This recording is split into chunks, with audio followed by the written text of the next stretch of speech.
this graphic, shall we? Women's national team training camp roster taking place in Durham, North Carolina, December 12th to the 14th. We got Bats, Boston, Brittany Griner, Hamby, Kiki Iriafin, Paige, Caitlin Clark, Rakia Jackson, Kelsey Plum, Angel Reese, Juju Watkins, Jackie Young, Chelsea Gray. And if you look at the poster where you put your best marketing... Take a good look at that poster. Really study it. USA Basketball just dropped the roster for their women's national team training camp, running December 12th to 14th in Durham, North Carolina. The lineup features Caitlin Clark, Paige Buchers, Angel Reese, alongside a mix of seasoned veterans. On paper, this should be a promotional home run. Instead, they put Kelsey Plum front and center, a player whose biggest highlight this season was, well, a wardrobe mishap mid-game that went viral. Right beside her is Alyssa Thomas, who had a fan escorted out during a game, and Jackie Young, a fantastic player but largely unknown to casual viewers. Meanwhile, Caitlin Clark, the one athlete who could legitimately draw massive attention, is buried 6th on an alphabetical list. No photo, no visual spotlight. The player who could carry this campaign, completely invisible. Has that fan laughing at her, escorted out by security. We have Jackie Young, no shade to Jackie Young, but folks, I can walk up to 150,000 people in the streets of New York City and ask them if you know who this woman is. No disrespect, Jackie Young. All 150,000 of those people would say, yeah, I got no idea. I don't even know who any of these people are. That person looks familiar, but I really don't know her name. What's going on, Team USA? Christine Brennan, the veteran sports journalist who literally wrote the book on Caitlin Clark, didn't hold back. With over 40 years covering the Olympics and U.S. national sports programs, her critique hit hard, and it was spot on. If USA Basketball truly wanted to push women's basketball into the spotlight, attract new fans, and make up for the drop in TV ratings from the Paris Olympics, the obvious move was simple. Include the photo of one more player on that promo graphic. We all know exactly who that player is, and so does USA Basketball, which is exactly what makes this choice so puzzling. That's the only person that would say, yeah, she doesn't deserve to be on this roster, just out of pure old guard, jealousy, spite, hate narrative. It's clear as day that the people that made the decisions to put out this poster is somebody that is still pushing back against the Caitlin Clark is the reason why we're all here. We need to revisit what happened at the 2024 Paris Olympics because it sets the stage for everything. USA Basketball made the controversial call to leave Caitlin Clark off the Olympic roster entirely. Angel Reese was left out too. From a pure talent perspective, Clark absolutely belonged on that team. From a marketing and growth standpoint, both Clark and Reese were essential. The numbers back it up. Women's basketball viewership skyrocketed during the 2024 college season, and it was largely thanks to these two stars. But USA Basketball went with the familiar faces, the veterans, the players who had spent years climbing the system ladder. And what was the result? TV ratings for women's basketball at the Paris Olympics didn't rise. They fell. The team had one golden chance to ride the momentum from the college season, and they completely botched it. Team USA has went the correct route, in my opinion. They embraced the young guns. They embraced the younger generation, the generation that more casuals know. Names that are more familiar, not Alyssa Thomas. Who's Alyssa Thomas? No, we left her off. Now we have Caitlin Clark on the roster. Now we have Paige on the roster, Angel on the roster, Cam Brink on the roster, Aaliyah Boston on the roster. Names that we all... Now here's where it gets really interesting. For the 2026 FIBA World Cup roster, USA Basketball completely flipped their strategy. They finally leaned into the young stars, the next generation. Caitlin Clark made the roster. Paige Buchers is on it. Angel Reese, Cameron Brink, Aaliyah Boston. These are the names that casual fans actually know and care about. The mistake from 2024 was so glaring that the leadership changed. Cheryl Reeve was brought in to take over decision-making for Team USA. Clearly, the organization learned a lesson from the Olympic misstep. They realized that to grow the game, you need to highlight the players who genuinely move the needle with audiences. And then they dropped this poster. All out promoting women's basketball, bring new fans in, and get unprecedented attention for a team that dropped in TV viewership at the Paris Olympics, they would have added the photo of one other player to this graphic. But no. And we all know who that one other player is. I've covered the Olympics and U.S. sports national governing bodies for 40 plus years and plan to be covering them for many more. And NGB's mission is to win medals, but also grow its... And that's where it gets confusing. On one hand, USA Basketball clearly learned something. They built a roster that mixes veteran leadership with the star power of the next generation. The lineup itself is exactly what it should be, but the marketing?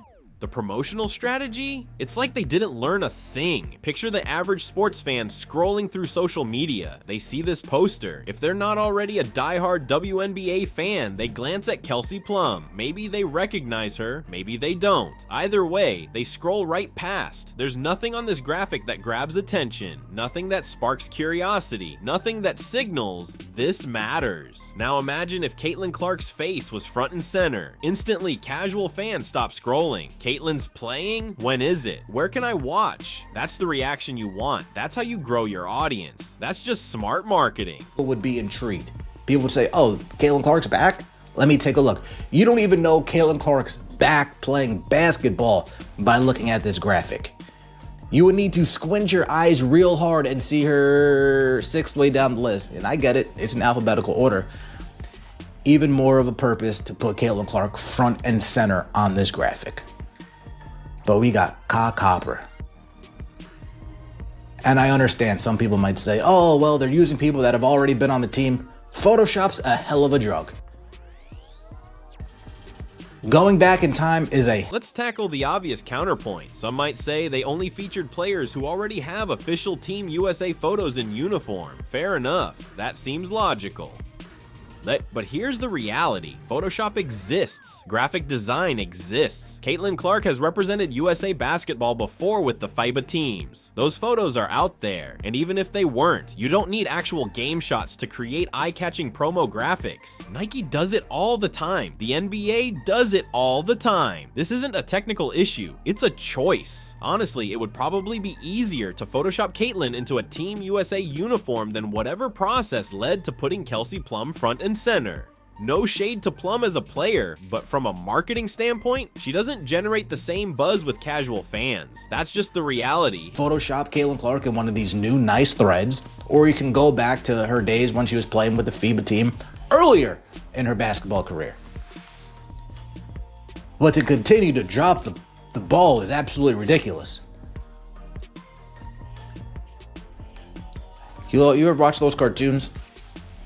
You have like a waiter just carrying all these pots and pans at one time, and then out of nowhere they just slip, and then all the pots and pans fall all over the floor. They gotta go back, they gotta remake the food. This is kind of like what Team USA is doing with this basketball team in advertising and marketing and promoting. They have all this cash on a pen. Here's what this really says about the people behind these decisions. Someone in USA Basketball's marketing team is clearly resisting the idea that Caitlin Clark is a driving force behind the recent surge in women's basketball popularity. They're part of a mindset that downplays individual star power, insisting the credit belongs to the league or the roster as a whole. And this isn't just theory. The proof is right there on the poster. When the team's biggest name is left out of your promotional materials, that's not an accident. That's ideology overriding common sense. It's a clear message. We're not going to give her special treatment, even though giving her special treatment is exactly what smart marketing demands. Take a look at the roster on that poster. Who would reasonably oppose featuring Caitlin Clark front and center? Most of these players get how star power works. They know her visibility benefits everyone. The only real pushback could come from Kelsey Plum, and even that would likely be rooted in old guard jealousy and resentment. These people are fools, man. There's no other way to really describe it. These people are just fools. Should have had CC, Paige, and Angel in the graphic. I swear women's basketball doesn't know how to promote their product. Why should that change? WNBA has dropped the ball. Indiana Fever have dropped the ball. Nike has dropped the ball. Damn near the only ones that haven't been Wilson and the women's professional LPGA, not WPGA. Don't worry, WNBA media coaches, these players will get a front row seat when they see the foreign teams' fans seek their autograph picture like they're at a Michael Jackson concert. Let me know your thoughts in the comment section below. I appreciate all the support. Let's take a step back and look at the bigger picture. This isn't an isolated misstep, it's part of a recurring pattern of failing to properly market women's basketball's biggest star. USA Basketball stumbled with the Olympic roster, and now they're repeating mistakes with this poster. The WNBA has consistently missed opportunities to leverage Caitlin Clark's popularity. Even the Indiana Fever's marketing efforts have been patchy at best. Nike took months to release her signature shoe and mishandled the rollout. The few organizations that seem to get it are rare. Wilson immediately partnered with her on basketballs, and the LPGA brought her in for promotional events, treating her like the star she clearly is. Everyone else is either working against their own interests or so tangled in internal politics that they can't execute even basic marketing strategy. Christine Brennan's critique hits the nail on the head. USA Basketball's mission isn't just winning medals, it's also growing the sport. They completely failed to do that at the 2024 Olympics, and now, with a second chance, they're making the same mistakes. Different setting, same failure. Imagine what happens when this team travels internationally. Fans in another country will go absolutely wild for Caitlin Clark. They'll swarm her for autographs and photos like she's performing at a Michael Jackson concert. The international basketball community gets it. They understand that individual stars drive interest. Meanwhile, WNBA media, coaches, and old guard players who've resisted acknowledging Clark's impact will get a front row lesson in reality. The contrast will be undeniable. While American basketball insiders ignore her, foreign fans will show exactly how star power works. Thousands chanting her name, ticket sales surging, TV ratings spiking, all because of one player. At that point, you can't argue that individual star power doesn't matter. So what should USA Basketball have done with this poster? It's simple. Put Caitlin Clark front and center, include Paige Buchers, feature Angel Reese, and yes, include Aja Wilson or other emerging stars like Guju Watkins to represent the next wave. Those four faces alone would grab the attention of casual fans, diehard fans, and everyone in between. Veterans like Kelsey Plum or Chelsea Gray can still be included in supporting roles. That's not disrespect, it's smart marketing. Professional sports markets their stars for a reason. The NBA doesn't hide LeBron James in alphabetical lists. The NFL doesn't bury Patrick Mahomes in promotional material. You lead with the players who move the needle. Instead, what do we get? Kelsey Plum and Jackie Young featured prominently, while Caitlin Clark is buried in text. It's backwards, it's counterproductive, and it's a missed opportunity to grow the game. This is just more of the same pattern we've been seeing all year, and it's especially frustrating for fans who genuinely want women's basketball to thrive. The sport is on the brink of a major breakthrough. The audience is ready, the interest is real. The 2024 college season proved that millions will tune in when you give them compelling stars and stories. But talent alone isn't enough. Growth takes smart marketing. It takes understanding your audience. It takes putting aside personal feelings and internal politics to do what actually works. Time and again, the people making these decisions have shown they either don't get it or they simply won't. The irony is that the players themselves, including most veterans, would likely welcome giving the young stars more visibility. Professional athletes understand the business. They know that rising tides lift all boats. If Caitlin Clark's star power brings more attention to women's basketball, everyone benefits. Higher TV ratings, better salaries, more sponsorships, and greater respect for the sport. The resistance doesn't come from the players, it comes from administrators, marketing teams, and media members clinging to outdated ideas about how success should be acknowledged. Now let's look at the December training camp. Despite the lackluster poster, this event is huge. It's the first official gathering of the new look Team USA roster. It's where we'll see how Caitlin Clark, Paige Buchers, and Angel Reese fit alongside the veterans. It's where Cheryl Reeve will start testing rotations and defining roles for the 2026 World Cup. From a basketball standpoint, this is compelling. Will Caitlin get major minutes, or is this more about learning the system? How will the veterans adjust to the new energy? These are storylines that could generate serious excitement, but because USA Basketball dropped the ball on promotion, most casual fans won't even know it's happening. They won't know when, where, or how to follow the event. This was a golden opportunity to build anticipation, create buzz, and pull new eyes to women's basketball in December, a period that's usually slow with the WNBA off-season and college basketball just ramping up. And yet, once again, that opportunity is being wasted. Instead, they rolled out a poster that feels like it was designed to make people look away. This raises a bigger question. If USA Basketball can't even figure out how to properly market Caitlin Clark, what does that say about the sport's ability to sustain its current momentum? Growth doesn't happen on autopilot. It takes consistent, smart decisions from the organizations running the game. It requires understanding the audience and giving them what they want. The 2024 college season proved this beyond a doubt. Iowa games featuring Caitlin Clark drew massive ratings.